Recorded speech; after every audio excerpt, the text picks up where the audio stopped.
네, 우리 옆에 계신 분하고도 인사하겠습니다. 환영하고 축복합니다. 네, 남의 집에 와 있는 사람처럼 하지 마시고 우리 아버지 집에 온 손님을 맞이한다는 생각으로 해주시면 좋겠어요. 왜 그런가? 원래 고아여서 그랬습니다. 양자의 영을 받고 이제 하나님의 자녀가 된 지 얼마 안 돼서 꼭 남의 집에 와 있는 것처럼 그러시는데, 예수님과 모든 유산을 동일하게 받는 하나님의 복을 받으신 하나님의 자녀인 줄 믿습니다. 네, 아멘 하신 분들은 다 주님의 집을 위해서 봉사하는 데 자원해 주시고 교육받는 데 꼭 지원을 해 주시기를 부탁드리겠습니다. 예, 좋습니다. 시작이 좋습니다. 오늘 사자성어 가운데 사면초가라는 말이 있습니다. 사면초가 많이 들어보셨죠? 이게 무슨 뜻인가 하면 사방에서 초나라의 노랫소리가 들린다라는 의미예요. 요거는 좀 낯설시죠? 사방에서 초나라의 노랫소리가 들린다는 것은 이 사기에 나오는 이야기인데, 중국 역사 초나라 항우와 한나라 유방이 이제 나중에 전투를 하게 됐죠. 그런데 원래 항우가 원래 더 잘 싸웠는데 여러 가지 전세가 역전돼서 초나라 군대가 궁지에 몰리게 되었습니다. 굉장히 열악한 상황이었는데 물러날 데가 없으니까 초나라 군대가 아주 죽기 살기로 싸우는 거예요. 그러니까 분명히 이제 끝날 줄 알았는데 기세가 꺾이지 않았어요. 한나라의 유방이 그 한나라 군대가 다 둘러싸고 나서 어느 날인가부터 노래를 부르기 시작했어요. 어느 나라 노래인가? 초나라 노래를 부르기 시작하니까 그것을 들은 초나라 병사들의 마음이 어땠을까요? 고향 생각이 나고 가족 생각이 나고 엄마 생각이 나고 그러면서 마음이 무너지기 시작한 거예요. 탈영병이 생기기 시작했는데 한나라 군대가 그 사람들을 그냥 지나치게 내보내줬어요. 그걸 보고 나서 어떻게 됐을까요? 탈영병들이 본물처럼 터져서 더 많이 나오게 되었고 결국 초나라 군대가 패하게 되었다는 이야기입니다. 그러니까 이렇게 완전히 우겨쌈을 당하고 기세가 꺾인 상황을 사면초가라고 하는 것이죠. 왜 이 말씀을 드리냐 하면 오늘 본문에 나온 이스라엘 백성들의 상황이 그러했습니다. 오늘 본문에 나온 이 홍해가 갈라지는 사건은 성경 가운데 아주 유명한 사건 중에 하나이고 구약에서 제일 유명하다고 할 수 있겠고 신약에 나오는 예수님의 부활과 더불어서 큰 기적이라고 할 수 있어요. 교회 안 나오는 사람도 다 알 수 있는 말씀인데 사실은 어려운 상황이었습니다. 이스라엘 백성들이 하나님의 인도하심을 받아서 바닷가 앞에 장막을 치게 되는데 오늘 성경에 보면 믹돌과 홍해 사이에 바닷가에 장막을 쳤다라고 나오고 있어요. 특별히 14장 2절에 보면 하나님께서 이스라엘 백성을 명하여 돌쳐서라고 말하고 있습니다. 이것은 방향을 완전히 바꿔서 홍해 바다로 내려가게 하셨어요. 원래 애굽에서 가나안으로 가는 길은 동북쪽, 거의 북쪽으로 올라가야 되는데 방향을 정반대로 바꿔서 홍해 바다로 남쪽으로 내려가게 하셨다라는 것이죠. 그리고 믹돌과 바다 사이에 장막을 쳤다라고 말하는데 믹돌이라는 말은 망대, 탑이라는 의미예요. 그러니까 그 지형이 뭔가 망대를 세울 만큼 높은 언덕이었던지 정말로 그 국경에 해당하는 그 망대가 있었던지 그렇게 그 높은 언덕을 말합니다. 한쪽에는 높은 언덕, 한쪽에는 홍해 바다, 그 사이에 이스라엘 백성이 끼어 있었고 저쪽 뒤를 돌아다 보니까 누가 달려오고 있어요? 애굽의 바로가 병거와 마병을 이끌고 미친 듯이 달려오고 있는 것이죠. 왜 미친 듯이 달려왔을까요? 마음을 강팍하게 하셨다라고 오늘 성경에 보면 사실 2번 나옵니다. 그리고 바로가 정신을 차리고 보니까 이 노예들을 그냥 보내주는 게 합당치 않습니다. 신하들도 합당치 않습니다. 그래 합당치 않지. 그러고서 이제 힘을 내갖고 오는데 저기 보니까 이스라엘 백성들이 어디에 있어요? 도간에 든 쥐처럼 딱 갇혀 있는 거예요. 바다하고 언덕 사이에. 이것이 오늘 3절에 보면 바로가 이렇게 이야기합니다. 그들이 그 땅에서 멀리 떠나 광야에 갇힌 바 되었다 하리라. 이게 누구의 얘기인가 하면 바로의 이야기예요. 바로가 이거 안 되겠다 그러고 쫓아갔는데 본인이 원하는 그림이 딱 펼쳐져 있었던 거예요. 이스라엘 백성들이 오도 가도 못하는 도간에 든 쥐처럼 딱 갇혀 있었던 것이죠. 그러니까 얼마나 의기양양하게 그 말을 몰고 달려왔겠습니까? 애굽의 군대가 바로 뒤에까지 쫓아온 것을 보고 이스라엘 백성들의 마음이 어땠을까요?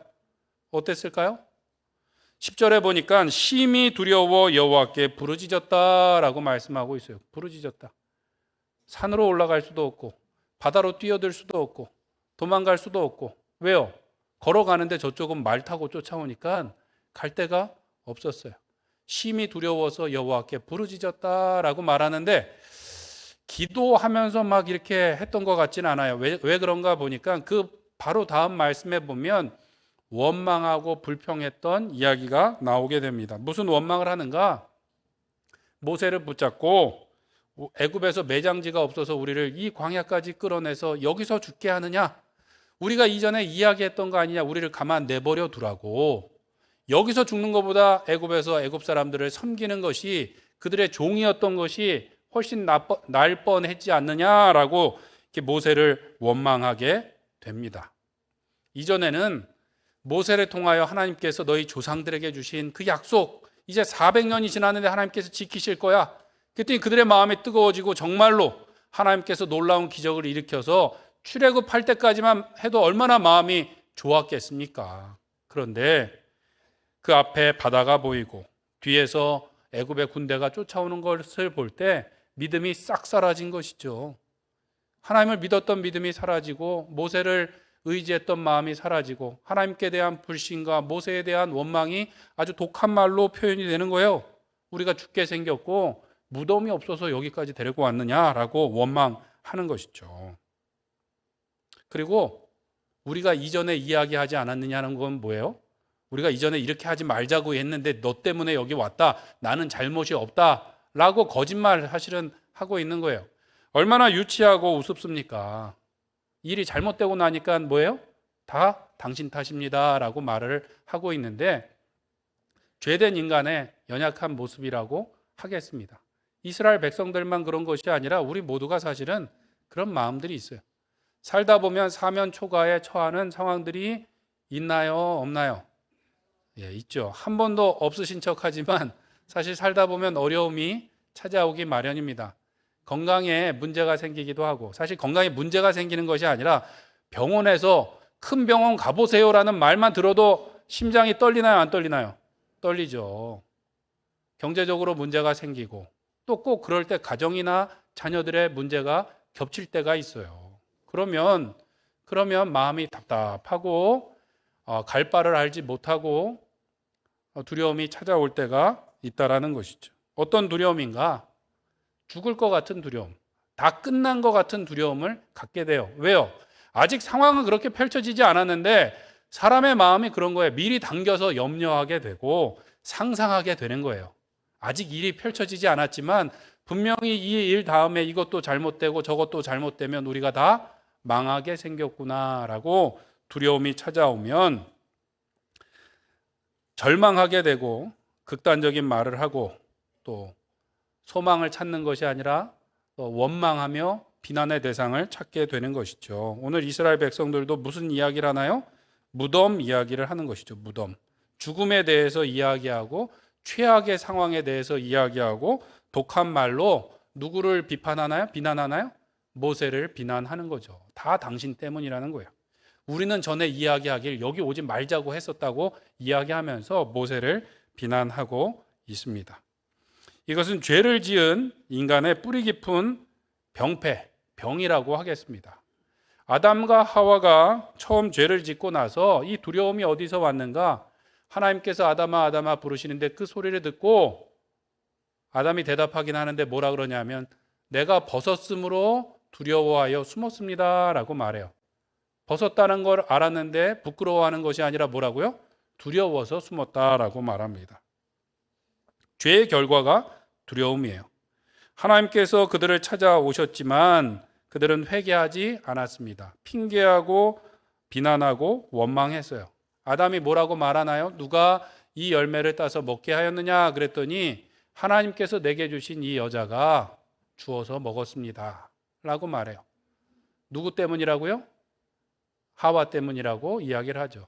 처음 만났을 때는 뼈 중에 뼈요 살 중에 살이요 세상에서 가장 아름다운 사람입니다 그렇게 노래했는데 문제가 생기니까 뭐예요? 당신 때문이라고 이야기하는 거죠. 다 한 번씩은 겪어보셨죠? 프로포즈 할 때는 당신과 영원히 함께 하겠습니다. 당신이 최고입니다 라고 말하지만 살면서 얼마나 많이 듣습니까? 당신 때문에 내 인생 망쳤다고, 당신 때문에 힘들게 되었다고. 진짜로 말하든 마음속으로 말하든 그런 일들이 있을 수 있지 않습니까? 아담과 하와가 그랬던 거예요. 그런데 더 문제는 누구를 원망하고 있는 것인가? 하와를 원망할 뿐만 아니라 하와를 주신 누구 때문에? 하나님 때문이라고 지금 비난하고 원망하고 있는 거예요. 이 원망과 함께 절망이 짝꿍처럼 찾아오게 됩니다. 절망에 빠져서 이제 독한 말을 내뱉게 되고 극한의 상황들을 상상하게 되는데, 오늘 이스라엘 백성들이 뭐라 그래요? 우리가 죽게 생겼는데 그냥 그렇게 말하지 않고 무덤이 없어서 우리를 여기까지 끌고 왔냐라고 이야기를 해요. 왜 무덤 얘기를 했을까요? 광야까지 와서 죽게 생겼는데 무덤이 지금 중요한 상황이에요? 참 이 재밌는 게 그들이 어디에서 지금 나왔습니까? 애굽에서 나왔어요. 이집트에서 나왔어요. 이집트는 무엇으로 유명합니까? 지금까지? 피라밋으로 유명하죠. 피라밋은 무엇입니까? 커다란 무덤이에요. 커다란 무덤들이 많이 있는 나라가 이집트고, 지금도 그 무덤 하나 발굴해 갖고 관광으로 먹고 사는 나라가 이집트예요. 그들이 애굽에 있을 때 무엇을 만드냐고 종노릇했을까요? 그 무덤과 신전을 만드냐고 종노릇했는데, 이제 지금 굉장히 두려운 상황이 이르니까 무슨 얘기를 하냐 하면 무덤이 없어서 우리를 여기까지 끌고 와서 여기서 죽게 하느냐라고 이야기하고 모세를 원망하더라는 거예요. 위기가 닥치고 두려움을 느끼면 믿음이 떨어지고 절망과 원망으로 가득 차게 됩니다. 다 끝난 것처럼, 이제 소망이 없는 것처럼 이야기하고 비난할 대상을 찾게 되는 거죠. 나 때문은 아니고 다른 사람 때문이고 우리를 이끌었던 지도자 때문이다라고 이야기하게 되는 거예요. 교회도 마찬가지입니다. 지금까지 잘 해왔는데 누구 때문이라고 우리는 비난하기를 좋아해요. 교회에서 가다가 넘어져도 목사님 때문이고, 가다가 일이 잘 안 돼도 목사님 때문이고, 실제로 사업이 잘 안 되면 목사님이 기도를 잘 안 해주셔서 사업이 잘 안 된 것 같습니다라고 말씀하시는 분이 있을까요? 없을까요? 간혹 있어요. 농담반 진담반 그러시는데 제가 볼 땐 진담이 조금 더 많은 것 같아요. 근데 희한한 건 사업이 잘 될 때는 목사님 기도해 주셔서 사업이 잘 됐습니다라고 얘기하지 않는 분들이 꼭 그렇게 말씀하시더라는 거예요. 일이 잘 안 되고 두려움이 찾아오면 뭐예요? 비난할 대상을 찾는 거예요. 나는 그렇게 생각하지 않았는데 다른 사람 때문이라고 이야기하는 것이죠. 그런데 누구의 잘못이에요? 다 우리가 그렇게 한 것이지. 하나님이 잘못해서 우리가 여기까지 왔습니까? 아니면 우리가 잘못해서 때로 돌아가고 어려움을 당할 때가 있습니까? 우리가 잘못한 거죠.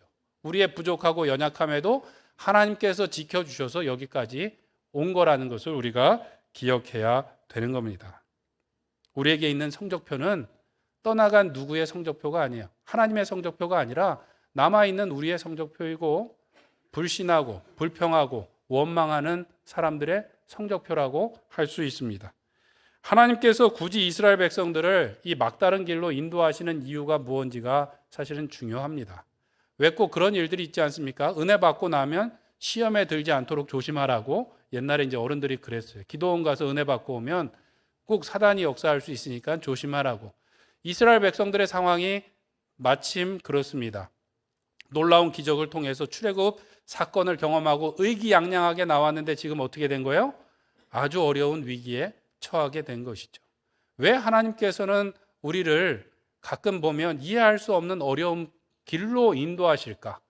제가 읽었던 책 중에 제목이 그런 게 있습니다. 하나님 제게 왜 그러세요? 책 제목이 그렇습니다. 고난에 대한 책인데 하나님 저에게 왜 그러세요? 라는 것이 책 제목인데 제가 책꽂이에서 찾다가 못 찾았어요. 우리는 왜 하나님께서 그러시는지 알지 못하지만 두려움과 불신과 불평을 위해서 하나님께서 우리를 인도하시는 것이 아니라 오히려 확신과 영광과 찬송을 주시기 위해서 우리를 그 길로 인도하신다라고 오늘 성경에 말씀하고 있습니다.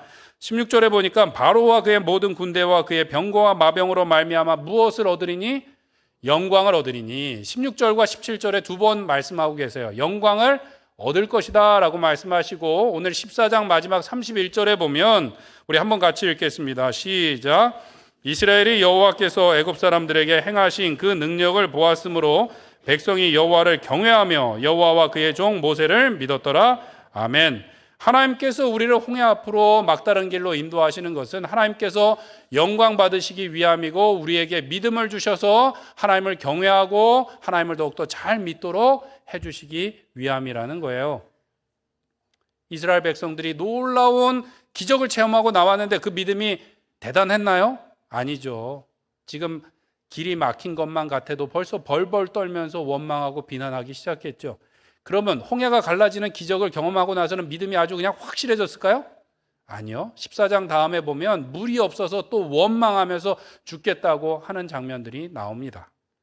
하나님께서는 우리를 통하여 영광 받으시고 우리의 믿음을 더욱더 굳세게 하기 위해서 때로 어려운 길로 막다른 길로 인도하실 때가 있다는 거예요. 그런데 그것을 우리가 어떻게 바라볼 것인가 맞이할 것인가가 중요합니다. 오늘 이스라엘 백성들이 진친 곳을 두고 두 가지로 설명하는데 비아히롯 앞이고 바알스본 건너편이다라고 말을 합니다. 비아히롯이라는 말은 구출이라는 말, 자유라는 말이고 바알스본이라는 것은 바알이 내려다본다라는 뜻이기도 하고 어떤 책에 보니까 북쪽의 왕 뭐 이렇게 되어 있는데 북쪽은 심판을 의미한다라고 되어 있어요. 그러니까 하나님께서 진치게 하신 곳을 어떻게 볼 수 있습니까? 하나님의 구원으로 볼 수도 있고 하나님의 심판으로 볼 수도 있다라는 것이죠. 우리가 어떠한 마음을 가지고 가느냐에 따라서 그것이 구원이 되기도 하고 하나님의 심판이 되기도 하고 그것이 역경이 되기도 하고 그것이 기회가 되기도 할 수 있다는 것입니다. 때문에 바라기는 우리가 어려움을 만날 때 사람과 상황이 아니라 하나님의 구원을 바라봐야 되겠습니다. 13절 말씀을 한번 같이 읽어보겠습니다. 13절 말씀입니다. 시작. 모세가 백성에게 이르되 너희는 두려워하지 말고 가만히 서서 여호와께서 오늘 너희를 위하여 행하시는 구원을 보라. 너희가 오늘 본 애굽 사람을 영원히 다시 보지 아니하리라. 아멘. 이스라엘 백성들이 심히 두려워서 하나님께 부르짖었습니다. 왜 그랬는가? 10절에 보니까 애굽 군대가 바로 뒤에까지 쫓아온 것을 어떻게 한즉 본즉 보고 나니까 두려움이 갑자기 찾아왔다라는 거예요. 바로가 어떻게 찾아왔는가? 병거와 마병을 끌고 찾아왔어요. 병거는 오늘날로 말하면 최신식 탱크와 같습니다. 탱크. 우리나라는 탱크를 잘 만들지만 세계에서 탱크를 만들 수 있는 나라가 많나요? 적나요? 적죠. 이스라엘 백성들은 지금 애굽에서 종살이 하다 왔어요. 성경을 찾아보면 이스라엘 백성들이 병거를 그렇게 마음대로 갖추었던 시기는 언제인가 하면 나중에 솔로몬 왕 때에 가서야 그런 기술과 부를 축적할 수 있었던 거예요. 그러니까 노예 생활하다가 지금 와서 저기 최신식 탱크를 몰고 오는 애굽 왕 바로를 보고 나니까 얼마나 두려웠겠습니까? 하나님께 소리 지르고 하나님에 대한 불신이 생기고 모세에 대한 원망이 생겼다라는 것이죠. 무엇을 하고 나서? 보고 나니까. 마태복음 14장에 보면 오병이어 사건이 끝나고 예수님께서 제자들을 먼저 서둘러서 갈릴리 저편으로 보내십니다. 그런데 밤새 바람이 거스름으로 제자들이 새벽까지도 건너가지 못하고 갈릴리 호수 중간에서 애를 쓰고 있었어요. 바람이 불고 풍랑이 일고 어두운데 너무 두려워서 제자들이 힘들어하고 있을 때 예수님께서 물 위를 걸어서 제자들에게 가셨습니다. 지나가시려고 하는데 제자들이 보니까 바람이 불고 풍랑이 치는데 저쪽에서 희끄무리한 뭔가가 자꾸 다가와요. 어떻게 생각했을까요? 유령인 줄 알고 소리쳤다라고 말하고 있어요. 유대인들은 어렸을 때부터 이 율법을 배워서 사람이 죽은 귀신이 없다는 것을 배웠는데 배운 거는 배운 거고 보니까 뭐예요? 귀신 같은 거예요. 그래서 소리를 질렀어요. 예수님께서 뭐라고 말씀하시냐면 안심하라 내니 두려워하지 말라라고 무엇으로 안심시키셨습니까? 말씀으로. 아직 가까이 가진 않으셨어요. 베드로가 뭐라 그러냐 하면 주여 만일 주시어든 나를 명하사 물 위로 오라 하소서. 오라 하소서. 주님 진짜 맞습니까? 그러면 선생님이 하시면 원래 제자도 하는 게 맞죠. 저를 물 위로 걷게 해주세요 라고 요청하니까 예수님께서 어떻게 하셨어요? 오라라고 딱 한마디 하셨습니다. 그에게 안수하여 능력을 주신 것이 아니라 말씀만 하셨더니 베드로가 정말로 물 위를 걸어서 예수님께로 가더라는 거예요. 얼마나 마음이 뜨겁고 감격스러웠겠습니까? 베드로의 믿음이 얼마나 뜨거워졌겠습니까? 확실해졌겠습니까? 우리의 생각은 그런데 그 다음에 보면 전혀 정반대의 사건이 펼쳐지는 것이죠. 마태복음 14장 30절에 보니까 이렇게 말합니다. 바람을 어떻게 하고? 보고 무서워 빠져가는지라. 물 위를 걷는 기적을 경험하면 얼마나 믿음이 좋아지겠습니까? 그런데 그 다음 순간 바람을 보니까 무서워서 빠져가더라는 것이죠. 보는 것이 문제였어요. 보는 것 때문에 믿음이 떨어졌어요. 우리의 두려움은 어디에서 생겨났는가? 죄 때문에 생겨났는데 창세기 3장 10절에 보면 이렇게 말합니다. 이르되 내가 동산에서 하나님의 소리를 듣고 내가 벗었으므로 두려워하여 숨었습니다. 벗은 것을 보고 두려워서 숨었다라고 말하고 있어요. 왜 이 벗은 것을 보게 되고 알게 되었을까요? 선악을 알게 하는 나무를 먹게 되었기 때문인데, 뱀이 유혹할 때 뭐라고 말하냐면 그 나무 열매를 먹어도 결코 죽지 아니할 거야. 그 나무 열매를 먹으면 너희 무엇이 밝아져? 눈이 밝아져 하나님과 같이 되어 선악을 알 줄로 하나님께서 아시고 감추어 둔 거야 라고 말했어요. 그것을 먹으면 뭐가 밝아질 거라고요? 눈이 밝아질 거라고 이야기했어요. 그 이야기를 듣고 창세기 3장 6절에 보면 이렇습니다. 여자가 그 나무를 어떻게 한즉? 본즉 먹음직도 하고 보암직도 하고 지혜롭게 할 만큼 탐스럽기도 한 나무인지라 라고 말하고 있어요. 그 이야기를 듣고 보니까 정말로 먹음직도 하고 보암직도 하고 지혜롭게 할 만큼 탐스럽게 보이더라는 것이죠. 그래서 결국 죄를 범하게 되고 죄 때문에 두려워하게 되었습니다. 믿음이라는 것은 표적과 이적을 보고 하나님을 보고 우리가 얻을 수도 있지만, 성경에 보면 믿음은 어디에서 온다고 말씀하나요? 믿음은 들음에서 나고 들음은 그리스도의 말씀으로 인합니다 라고 이야기하고 있습니다. 오늘 이스라엘 백성들이 두려워하고 있을 때 모세는 두려워하지 말고 가만히 서서 여호와께서 너희를 위하여 행하시는 무엇을 보라? 구원을 보라 라고 말씀하고 있어요. 애굽의 병거와 마병을 보지 말고 그 앞에 있는 커다란 바다를 보지 말고 하나님께서 너희를 위하여 행하시는 구원을 보라 라고 말씀하고 있습니다. 보기는 보는데 하나님을 눈으로 볼 수 있나요? 없나요? 없어요. 마병은 눈에 보이고 바다도 눈에 보이는데 하나님은 눈에 보이지 않고 하나님의 구원도 눈에 바로 보이는 것은 아니에요. 이것은 무슨 말씀일까요? 하나님의 약속의 말씀이 이루어져 구원이 이루는 것을 믿음으로 보는 것을 의미합니다. 우리가 보고서 믿는 것이 아니라 믿음으로 순종할 때 하나님의 말씀이 이루어지는 것, 하나님의 구원이 이루어지는 것을 우리가 보고 하나님을 믿게 될 줄로 믿습니다. 그 믿음이라는 것이 그리스도의 말씀으로부터 나온다고 하지 않았습니까? 요한복음 14장 15장에 보면 이제 십자가를 지러 가시기 전에 예수님께서 제자들을 모아놓고 간절한 설교를 하시고 기도를 하시는데 믿으라는 말씀을 많이 해주세요. 아버지가 내 안에, 내가 아버지 안에 있는 것을 믿고 그것이 안 되면 너희들 내가 행하는 것으로 믿으라 라고 말씀하시는데, 예수님이 우리 안에 계시다는 게 뭘까요? 그것을 믿으라고 하는데 요한복음 15장 7절에 보니까 이렇게 말씀합니다. 너희가 내 안에 거하고 내 무엇이 말이 너희 안에 거하면 무엇이든지 원하는 대로 구하라 그리하면 이루리라.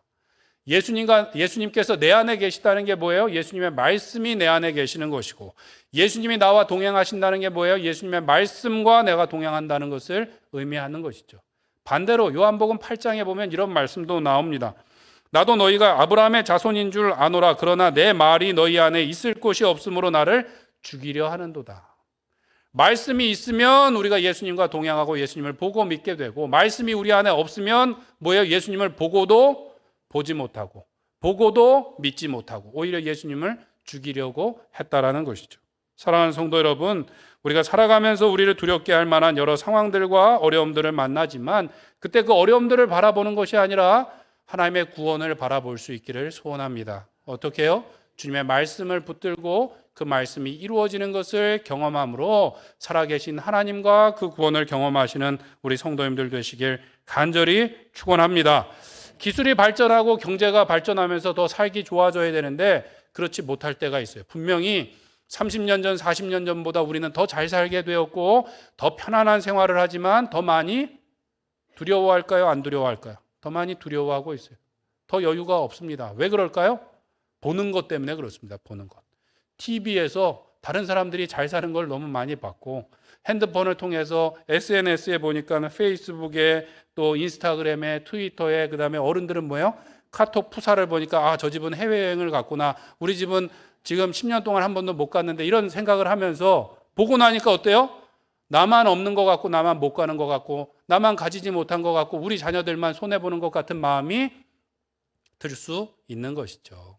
그러다 보니까 믿음이 먼저가 아니라 말씀이 먼저가 아니라 돈이 먼저구나 라는 생각이 들고, 자녀들이 좋은 대학 가고 좋은 직업을 갖는 것이 먼저구나 라고 생각이 들면서 두려운 마음에 믿음으로 살지 못하게 되는 경우가 있다는 것이죠.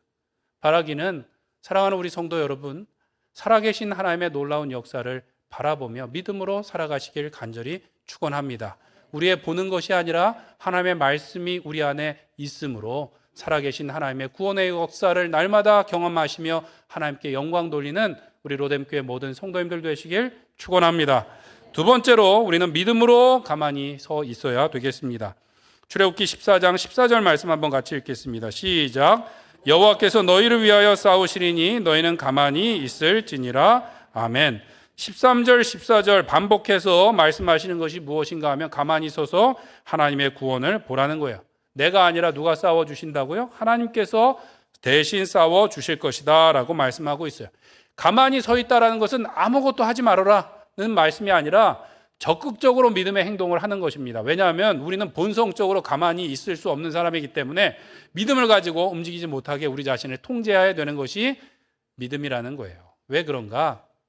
죄된 우리의 육신은 하나님을 의지하는 것은 잘하는데 하나님만 의지하는 것을 심각한 장애로 여긴다는 거예요. 하나님만 의지하고 가만히 있는 것이 뭐예요?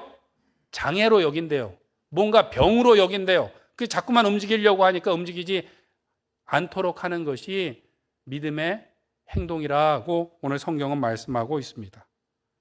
우리가 수영을 배울 때 처음 많이 듣는 말이 뭐죠? 몸에 힘을 빼라고. 잘 아시네요.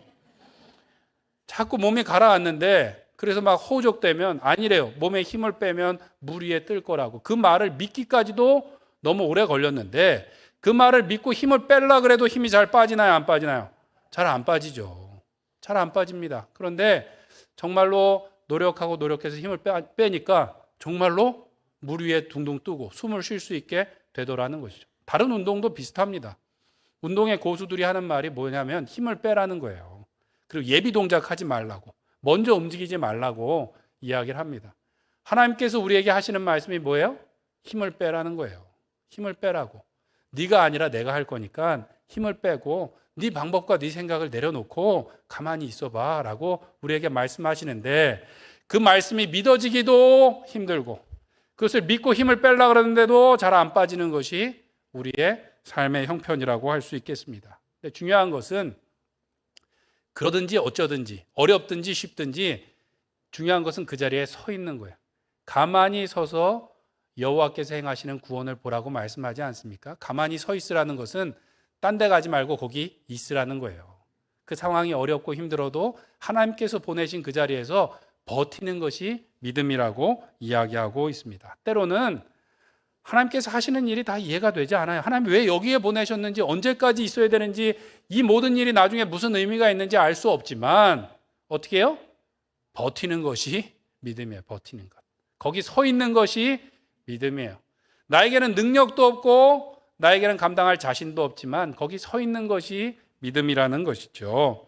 신앙생활을 잘 해오신 분들은 다 비슷한 고백을 하십니다.